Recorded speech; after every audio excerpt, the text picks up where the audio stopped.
wrote a song. Yep, and we performed it for Puffy in the elevator, and he looked at us like, these girls tripping. But he loved us, you know, he loved us. He was like a big brother to us, like, and that's the part people didn't see, and that's the part people don't know. New disturbing details about 90s R&B group Total just leaked. And it's not just about label drama or who got left off the credits. This story cuts way deeper, from shady contracts to industry control, forced silence, and a rumored showdown outside a radio station that almost turned violent. Things behind the scenes weren't as glossy as the videos made it look. On the sidewalk, and he comes back in and says, "It's Total outside, and they were about to set it on you." When talk show host Wendy Williams stepped too far, there's chatter that Diddy sent the girls to handle it in person. Wendy said they pulled up to Hot 97 ready to fight. Wendy Williams said she had him in a compromising position and like it was gay porn or something like that. So what really happened to Total? And why did so many bad boy artists leave the same way? Let's break it down. Now the group was a group of 3 women, Kima, Keisha, and Pam. They loved singing and dreamed of making it big. Back then, it was hard for female groups to be noticed, but they had a special mix of soul and hip-hop, which made them stand out. They were among the first female groups to get signed by a new music label called Bad Boy Records. The label was run by Sean Diddy Combs, who had big dreams of mixing hip-hop beats with smooth R&B voices. Total fit right into that vision.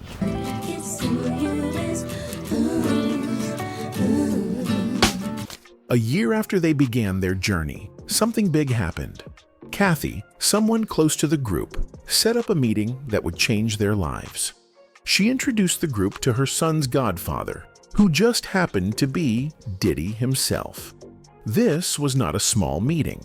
It was something that would shape their future. We went to go meet him at the Hit Factory, at the studio, and at that time, you had to come down on the elevator and let people in. Okay. So he came down. And y'all just busted right there. The meeting took place at a famous recording studio in New York called the Hit Factory. This studio was known for working with some of the best names in music. Kima, Keisha, and Pam didn't know it then. But this meeting would start a journey that was both exciting and painful. At first, it felt like a dream come true. But over time, that dream would come with many struggles and challenges they weren't ready for. Pam later shared what happened during that important day. She said they were in the elevator with Diddy and started singing. They gave it their all. They wanted to impress him. But instead of smiling or praising them, Diddy looked serious. You wrote a song? Okay, I wrote a song. Yep, and we performed it for Puffy in the elevator, and he looked at us like, these girls tripping. But he loved us. He asked one hard question. Can you stick together through fights and disrespect? That question made them feel unsure. It was not the kind of response they expected. But behind the scenes, Diddy was already planning to work with them. He saw potential in their voices and energy. Without telling them, Diddy called their manager. He gave a strong and clear message. Don't let those girls go anywhere. I want to sign them. It was sudden and surprising. The girls didn't even know he was interested. But just like that, their lives changed. They were offered a music contract with Bad Boy Records. This meant they were officially joining a big label, and their careers were about to take off. After they joined Bad Boy, Diddy made a decision to shorten their name. Instead of calling them Total Opposite, he changed it to just Total. It was simpler, easier to remember, and had a strong sound. This new name became their brand. People started to recognize them by that name. He was in control of their image.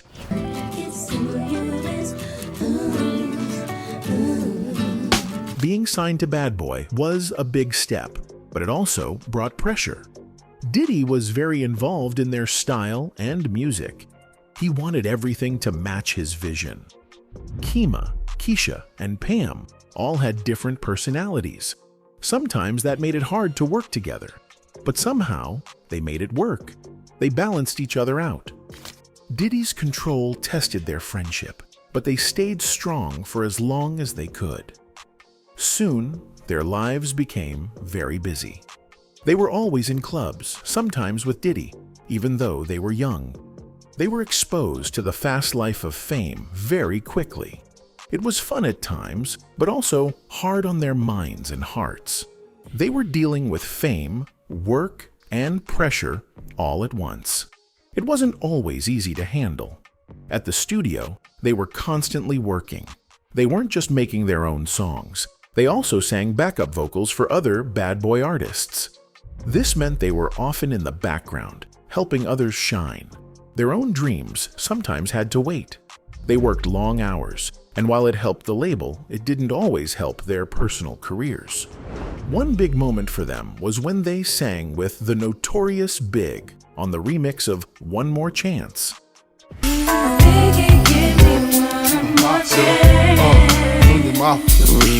This song became a huge hit. It made Total more popular and introduced them to a wider audience. But even with that success, Diddy kept shaping them. He had a clear idea of how he wanted them to sound and look. They had to follow his plan, even if it meant hiding parts of who they really were. Pam later told Ebony magazine that Diddy worked hard on their image. He chose their hair, clothes, and even how they should act. Each girl had her own style, but they still made it work together. Their differences made them stronger as a group. They didn't always agree, but they supported each other. Their first big song as a group was Can't You See, which featured Biggie.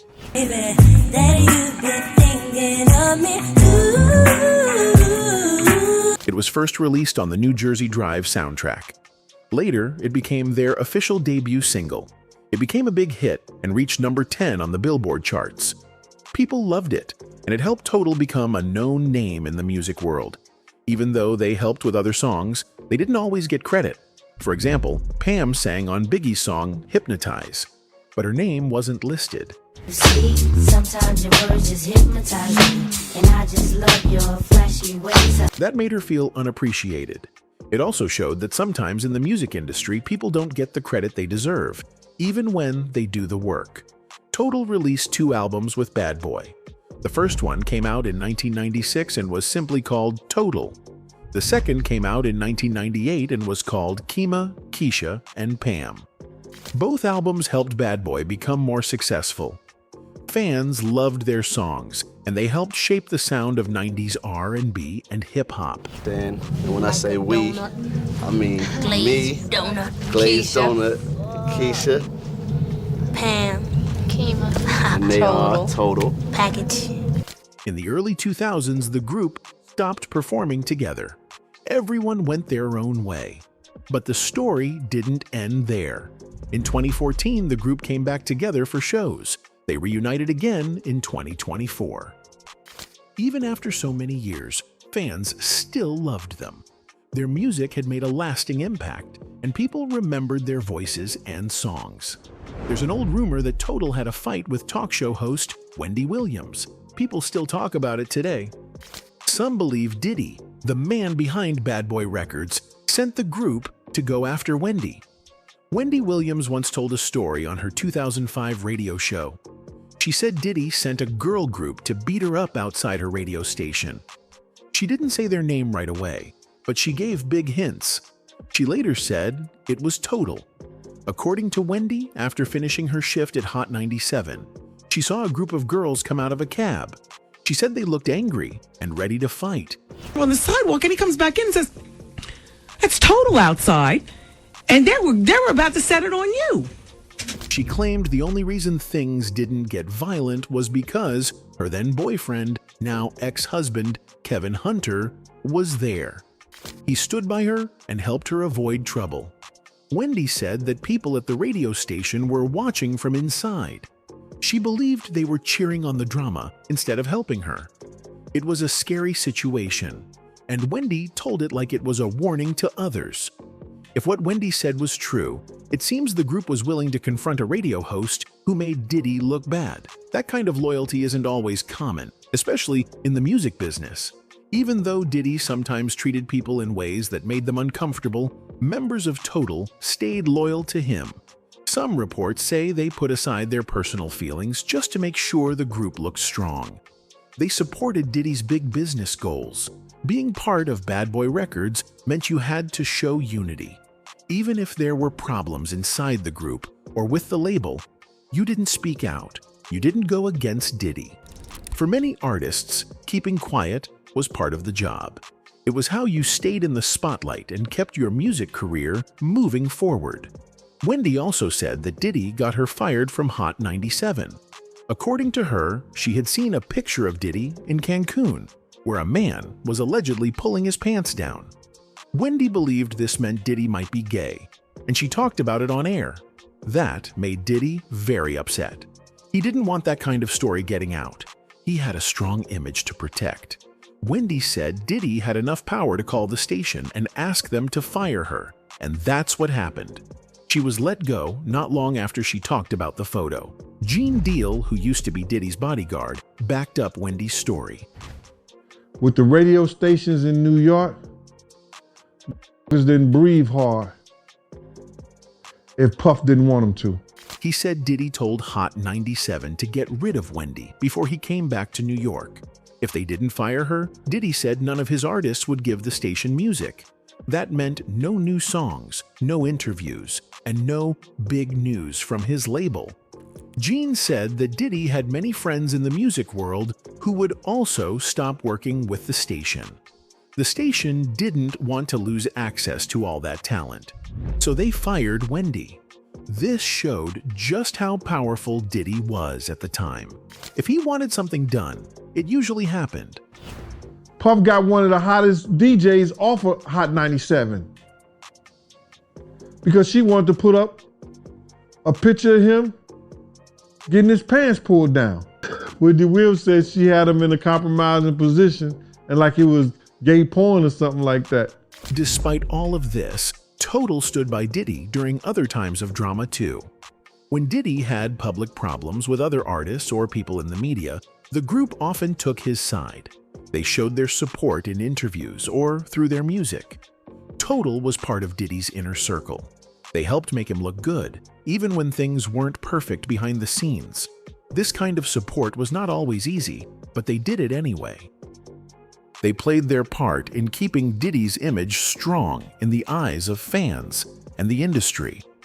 There are also reports that the members of Total gave up a lot for the label. Some say they couldn't fully express their creativity because they had to follow Diddy's vision. Others say there were problems inside the group, but they kept quiet so the brand wouldn't look weak. They put the label first, even when it hurt them personally. That kind of loyalty takes a toll. But back then, it was seen as necessary if you wanted to stay successful. Why did Total and other Bad Boy artists leave so suddenly? But while it looked good on the outside, many artists at Bad Boy were unhappy. Over the years, several artists said they felt used. Once they were no longer making money, they felt tossed aside. Some said the label didn't support them after a while. They didn't feel important unless they were bringing in cash. Artists like 112,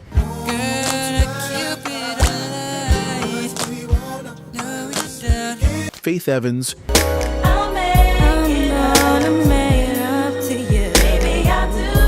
Craig Mack, and if you didn't know who's rhyming, I guess I'm gonna say Craig Mack with perfect timing. and Foxy Brown I'm the most critically acclaimed rapstress in the game, coast to coast stash. eventually left too. Many of these artists also said Diddy had too much control. He decided how they should dress, act, and sound. That made it hard for some of them to be creative or show who they really were. For groups like Total, it was tough to have their own voice. They had to fit Diddy's image and plans, even if it didn't feel right to them. Money was another big problem. Several artists complained about unfair contracts. They said they didn't get paid properly. Some even said there was financial mismanagement at the label. These money issues hurt the relationships between Diddy and his artists. Some artists said they never saw the money they were promised. This made them angry and caused many to leave the label. Diddy also cared a lot about his own image. If an artist no longer matched his brand or ideas, he would push them aside. Some artists felt that once they were no longer useful to him, he didn't care about them anymore. This made them feel forgotten and unimportant. Today, only a few people close to Diddy are still on the label, like his stepson Quincy and his son Christian. Janelle Monáe is still signed, but she didn't reply to questions about her time with Bad Boy.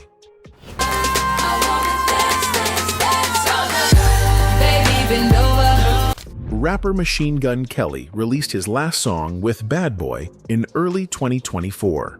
He now has his own label called EST19TX. You're the closest to heaven that I'll ever be. Rolling Stone, a popular music magazine, tried to talk to many former Bad Boy artists. Most didn't want to speak. One person said, "I don't have anything nice to say. It was not a good experience." Some artists said they sat on the label for years without releasing any music. They felt like their time was wasted. Mark Curry, who was with Bad Boy from 1997 to 2006, wrote a book in 2009 about his bad experiences. The book was called Dancing with the Devil: How Puff Burned the Bad Boys of Hip Hop. He said Diddy promised to help with his solo album but never gave him a budget. Curry felt like Diddy hurt a lot of people emotionally. "There's different ways to kill a person," he said. "I've seen him kill people's spirits." Curry also said Diddy had no soul and didn't care about others, not even his kids. Roll with hip hop is still the same thing. Drugs and hip hop. Just sitting there, you be like, bro, like, have a little respect, man. These are strong words, but they show how upset some artists felt. However, not everyone agreed with him. Kalena Harper, a singer and songwriter, said she had a great time working with Diddy. She joined his group, Diddy Dirty Money, in 2009. She said, "He was cool as hell." She believed that some artists just didn't want to take responsibility for their own careers. There were also ugly rumors. Some people said that female artists were pressured by male executives. If they wanted more attention or better treatment, they were expected to do things that had nothing to do with music. A former Bad Boy worker said he heard about this happening. Going to human resources didn't help. The person said, "If you wanted to keep your job, you didn't complain." Aubrey O'Day, from the girl group Danity Kane, talked about this on a podcast in 2022. She said she was kicked out of the group because she wouldn't do certain things. Not because of her talent, but because she refused to play along. She said she couldn't talk much because she signed a lot of legal papers that took away her rights. When Rolling Stone asked for more details, she said, "I'm the full story of what happens when you say no." Some people even said they were pushed out of the music business completely after leaving Bad Boy. Lenise Babs Bunny Wiley, from the MTV show Making the Band, said she was blackballed. That means people stopped working with her because she left Diddy. A photographer named Bun won a lawsuit against Diddy in 2000. After that, she said, people stopped hiring her. A friend told her that Diddy even called a magazine and told them not to work with her, or else Bad Boy would stop giving them business. So what really happened to Total and all those other artists? It seems like many were excited to join Bad Boy, but things changed. Some felt like they were being controlled too much, others said they were treated unfairly or not paid well. Many felt forgotten when they stopped making money. And some said they were hurt emotionally or even blacklisted.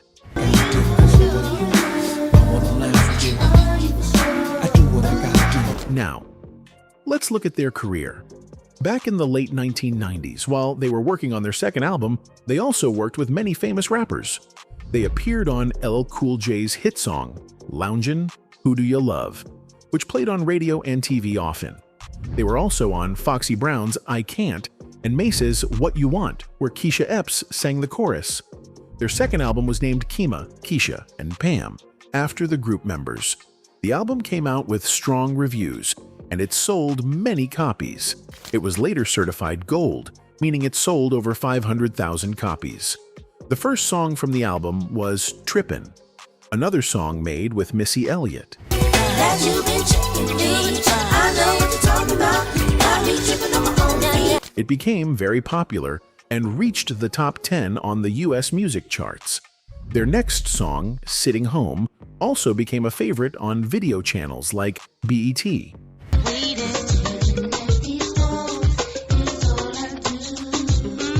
However, radio stations didn't play it as much. Later, they released a remix of Sitting Home that featured rapper Shine, hoping to get more attention.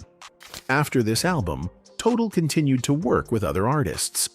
In 1999, they sang the chorus for Gang Starr's song Discipline.